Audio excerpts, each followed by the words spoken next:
From the Samson Production Studios in the heart of Hazleton, Pennsylvania, it's your News 13. Brought to you by SSPTV and the Standard Speaker. People in one local community still reeling from a horrible fire in which a young child and his grandmother were killed. The fatal fire in Mountaintop, our top story on News 13 for this Monday. Good evening, everybody. Thank you for joining us. I'm Kathy Bazinski. A 2-year-old and his grandmother are dead after their house went up in flames over the weekend. The grandmother apparently went back into the burning home to save the child. Christina Papa was in the Mountaintop neighborhood today and spoke with grieving neighbors. Dozens of flowers and a teddy bear lay in a makeshift memorial in front of what's left of 4 Walden Drive in Mountaintop after flames ripped through the Navins family home late Friday night. 2 family members got out safely, but 2-year-old Jack Navin was still inside. His grandmother, 70-year-old Mary Ann Navin, went back into the burning building to find him. Both Jack and Mary Ann died inside their home from carbon monoxide poisoning. The whole house was basically engulfed in flames. Neighbor Keelan Geisler held back tears today as she remembered Friday's fire. It's just, it's loud, windows breaking, the crying, the screaming of family. That's the hardest part. Wright Township Police were the first to arrive on scene. He noticed flames shooting out of the top of the house in the rear of the residence. The officer attempted to get into the residence. As he opened the door, heavy black smoke was pouring out of the doorway, and there was no way that the police officer was able to get in. Keelan says the house went up within minutes. She watched from across the road with Mary Ann Navin's daughter as firefighters put out the flames. The one woman from the home sitting on my neighbor's lawn. My daughter was getting them water and things like that. So I just kind of stayed with her. Several fire departments did help put out those flames Friday evening, and Wright Township Fire Department wasn't available for comment today, but they did write on their Facebook page this weekend saying they were grateful for all the help and support from the community. Crews worked well into the morning to put out flames, and one Hazel Township firefighter suffered a minor injury at the scene. Once the crews were able to control the fire, they went back into the home to search for the victims. Even all the first responders, firefighters, I never saw so many people out to help, and I'm sure, as in tragedies in the past, this community will pull together and try and comfort the best they can. The coroner on scene ruled both deaths accidental, and the state police and fire marshal are still investigating how this fire started. Christina Papa, News 13, Mountaintop. The last of 3 people wanted in connection with a robbery and attempted homicide in Minersville turned himself in over the weekend. 25-year-old Robert Willie III of Ashland is charged with a criminal attempt and conspiracy to commit homicide, plus robbery and a slew of other related charges. Willie was one of 3 people charged in the assault and robbery of a migrant worker at his home in Minersville back on July 22nd. Police say they broke into the home where the man was staying, and when he refused to give them money, they began stabbing him in the head. Jamie Capiga of Shenandoah and Warren Frey of Minersville were already charged in the case. Willie could make $250,000 bail and is in the Schuylkill County Prison. Folks in Pottsville gathered over the weekend to dedicate a new park in memory of a city worker. The park has been in the works for years, and finally some of those who worked on it cut a ceremonial ribbon. The shady area with a pergola and a natural spring in the 500 block of North Center Street is dedicated to the late Mike McGeever, who served as Pottsville's Elm Street manager until his death in February 2009. He originally came up with a concept for the park. He was instrumental in the design, acquisition, and design phases of this park. He passed away in 2009, and posthumously we're dedicating it in his honor. Development of the Mike McGeever Memorial Park started in 2008 after the city demolished nearby buildings. The green space was developed on the remains of the stone foundation of those buildings. More than $35,000 in state and federal grant funding was used to build the park. Well, have you ever wondered what it was like to go hungry? Well, 2 Hazel Township sisters are helping to feed the hungry. Margie Ackerman and Liz Hogue organized the Empty Bowls Greater Hazleton fundraiser. They're hoping to raise funds for 4 area food pantries. Fundraiser over the weekend cost participants $15 and gave them only soup and bread to eat as a reminder of what people less fortunate might have to eat for every meal. It brings the community together for a good purpose to help feed the hungry. It's a grassroots effort that's used all around the world. And we were lucky enough to have it here in Hazleton. It's homemade, handmade bowls that are crafted by potters. And the bowl is to represent the empty bowls that people who don't have food or are hungry face every day. As I heard Margie say, people who took part in the Empty Bowl fundraiser took home a one-of-a-kind handcrafted bowl. That bowl will serve as a reminder to help feed the hungry. Another outdoor project in Pottsville also making some progress. The courthouse commons there is about to begin phase 1 of construction. As Matthew Petrillo tells us, it's all happening thanks to the generosity and support of the community.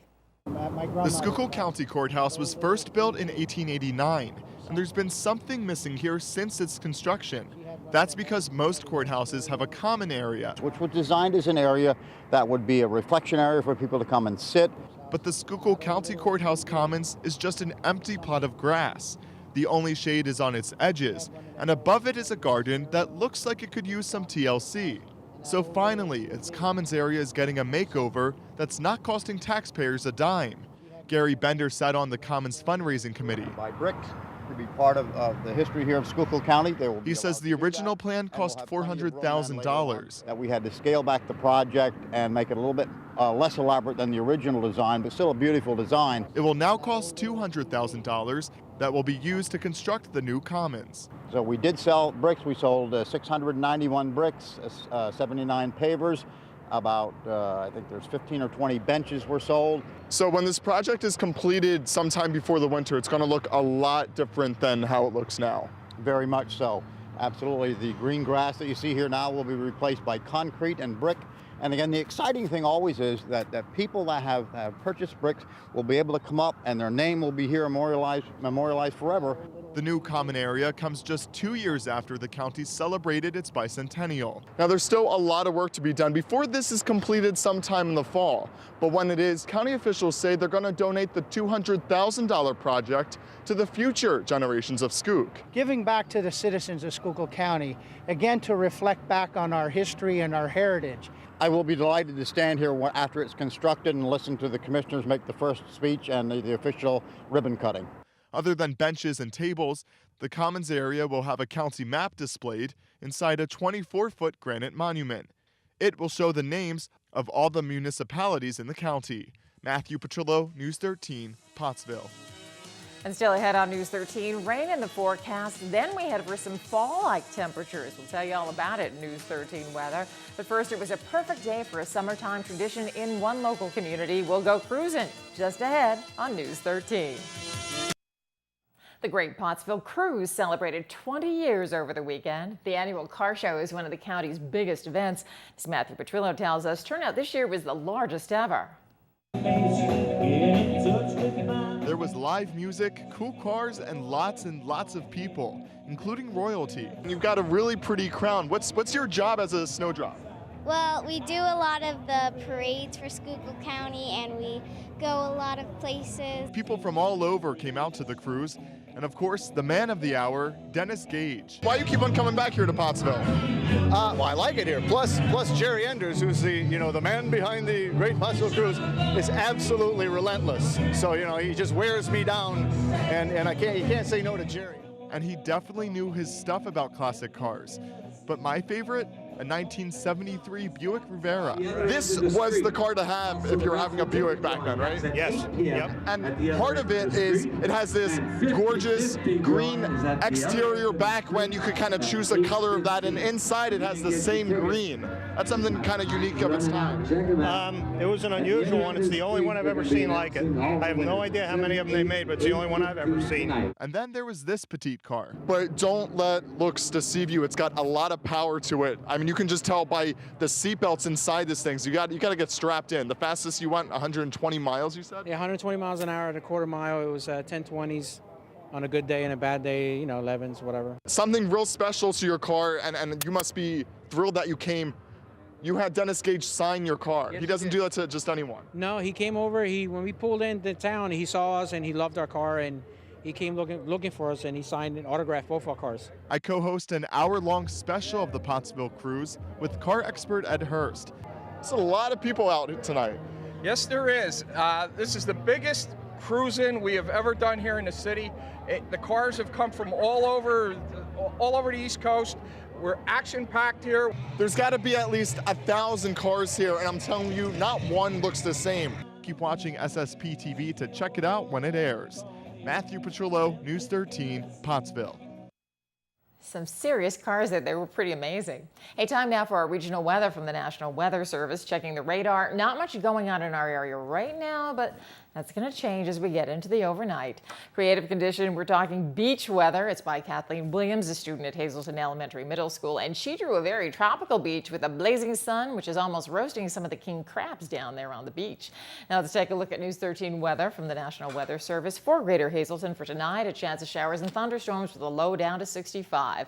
And for Tuesday, showers likely, possibly a thunderstorm with a high up to 74. Showers and thunderstorms continue at night, then gradually clearing with the low going all the way down to 53 degrees.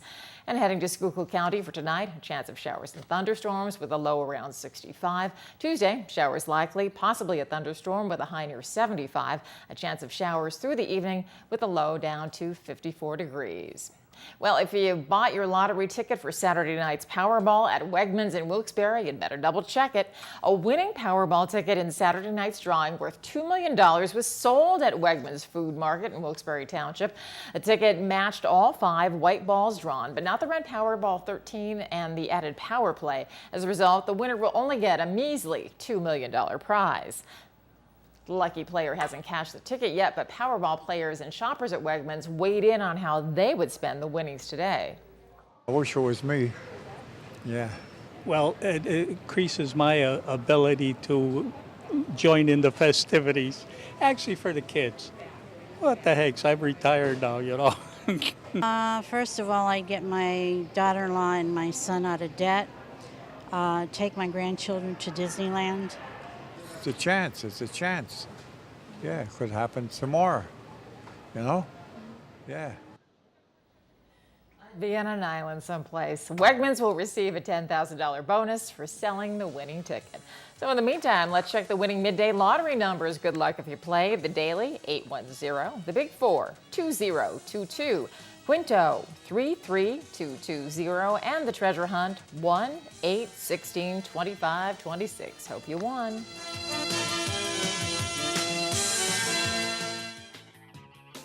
Good evening, everyone, and here's tonight's Talk of the Town report. First tonight, the Schuylkill United Way will be holding their county kickoff breakfast Friday, September 6th at 8 a.m.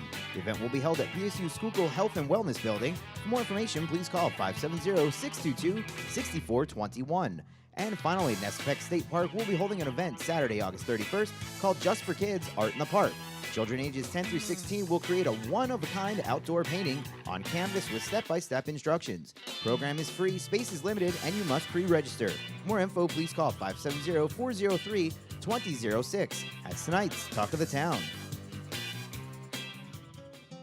News 13 would like to send sincere condolences to the family and friends of these recently departed. April C. Davis of Hazelton. Services will be held Wednesday at 7 p.m. from the McHugh Wilczek Funeral Home. Friends may call Wednesday from 6 to 7 p.m. George Scuba, formerly of Freeland, the McHugh Wilczek Funeral Home will announce complete arrangements. Dr. Louis Krotik of Naples, Florida. Services will be held Tuesday at 10 a.m. from the Rosenberg Funeral Chapel. John J.V. Clement of Pond Creek. Arrangements are incomplete and will be announced by the Joseph A. Moran Funeral Home. Anita S. Malott of Hazel Township. Funeral is Wednesday at 9:30 a.m. from the John J. Pustay Funeral Home. Friends may call Tuesday from 6 to 8 p.m.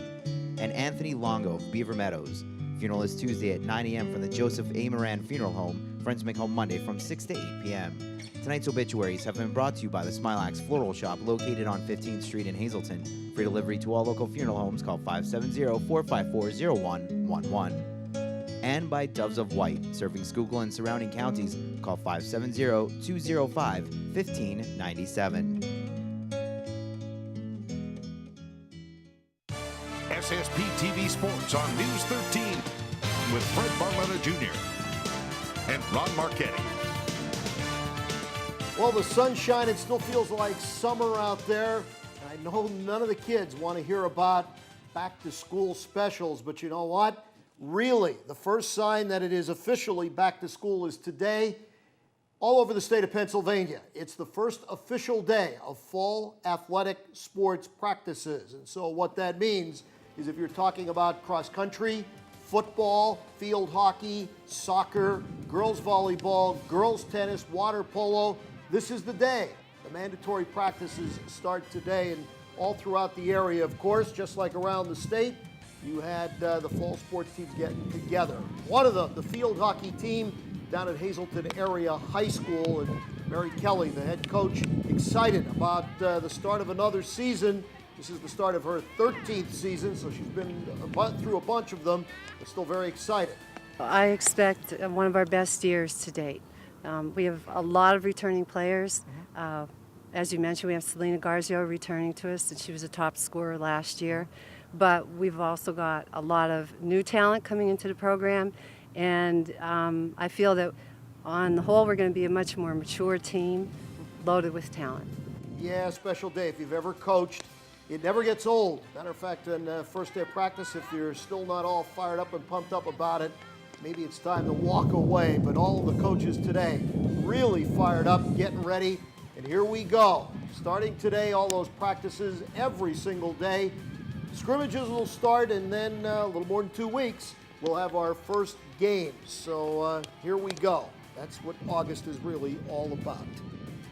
Let's go to our minor league report. Russ Kanzler, an 0-4 last night. His Indianapolis team did win. They skate by the Mud Hens 6-5. The Rail Riders weren't so fortunate. They got upended 8-5. Melky Mesa, one of the prospects for the Yankees, he had a big night, drove in 3 runs, one of them a home run. So we'll see if he is in future plans for the New York Yankees. The Lehigh Valley Iron Pigs 3-1 winners over the Gwinnett Braves. And today, the Lehigh Valley Club played an afternoon game against Gwinnett, and Gwinnett edged them. Final in this one. This one is from today, 5-4. Final in that one, the Gwinnett Braves.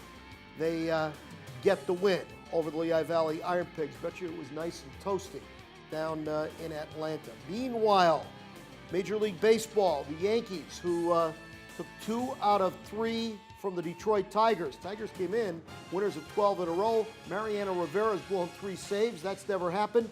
But the Yankees win 2 out of 3. So I guess that's still good news. Phillies, well, what can you say? They go to Atlanta. Nothing else needs to be said, I guess. The Mets go to the Dodgers. Tampa Bay leaves Dodger Stadium, thankfully. Not a good weekend for Joe Maddon's club. They get swept out by the LA Dodgers, who quietly are putting together a little bit of a run and are becoming one of the hot teams in all of baseball. Of course, on Monday, we always look back what happened over the weekend down at Mountain Speedway. Always a lot of exciting action going on there. This weekend, well, it was no different. Jason Hearn wins the modified 30-lap race, and Charlie Castiglione came across first in the street stocks. The street stocks, by the way, had a makeup as well, going back from July 27th, and Chris Berg was the winner of that makeup. Factory stocks, Rich Picotti, 20-lap winner, 4 cylinders. You can see there, and the dirt modifieds as well. So a lot of fun going on down at St. John's at Mountain Speedway. If you missed it this weekend, well, they'll be doing it again on Saturday night. Tonight's sports is brought to you by Mountain Speedway. Here's a look at this weekend's action. It's going to be busy. The racing will begin at 6, so plenty of action this Saturday. Just $10 for grandstand admission. Kids under 10 are free, and if you're active military or a senior, you get a $2 discount. There's the website and the phone numbers. You could call them and get all the information on the excitement of racing down at Mountain Speedway. 40 years ago, Paul Foytek of the Los Angeles Angels became the first pitcher in Major League history to allow 4 consecutive home runs during a 9-5 loss to the Indians at Municipal Stadium in Cleveland. Hi, everybody. This is Trivia Treats. That happened in 1963, and it was 44 years later before another pitcher gave up 4 straight dingers. Chase Wright of the Yankees allowed 4 straight homers in 2007. It hasn't happened since. However, 41 years ago, yesterday, in 1972, San Diego Padres first baseman Nate Colbert tied a Major League record by belting 5 home runs off 5 different pitchers during a twilight doubleheader against the Braves at Atlanta's Fulton County Stadium. The Padres won 9-0 and 11-7 in all. Colbert drove in 13 runs during that twin bill. The only other player with 5 dingers in a doubleheader was Cardinals legend Stan Musial in 1954 against the New York Giants at Busch Stadium. And would you believe Colbert, who was a St. Louis native, attended that doubleheader at the age of 8 with his dad. 40 years ago in 1963, the College All-Stars upset the Green Bay Packers 20-17 in the College All-Star game at Soldier Field in Chicago. 60 years ago today, in 1953, Yankee pitcher Vic Raschi drove in 7 runs and pitched 6 shutout innings to lead his club to a 15-0 trouncing of the Detroit Tigers at Yankee Stadium. Also on this day in 1973, 40 years ago, Phil Niekro pitched a no-hitter for the Braves over the San Diego Padres 9-0 in Atlanta. And finally, exactly 44 years ago in 1969, the Chicago Cubs took a commanding 9-game lead in the National League's Eastern Division race with a 3-0 triumph over the Giants at Candlewood Park in San Francisco. The Cardinals and Mets were tied for second place, but over the remainder of the season, the Mets will post a scorching 36-11 record. New York took over first place on September 10th, 1969, and went on to win the National League East by 8 games. The Miracle Mets went on to upset the Baltimore Orioles in 5 games to win the World Series. Till Friday, be a good sport and stay loose. And here's what our media partner, The Standard Speaker, is working on for tomorrow's edition. A look at the 50th anniversary of the Shepton mine disaster in words and images. You can read all about it in the Tuesday edition of The Standard Speaker. Plenty more news and information headed your way on News 13. We'll have more info on that fire in which a woman and her young grandson were killed. That story and much more news when the 13 crew comes right back.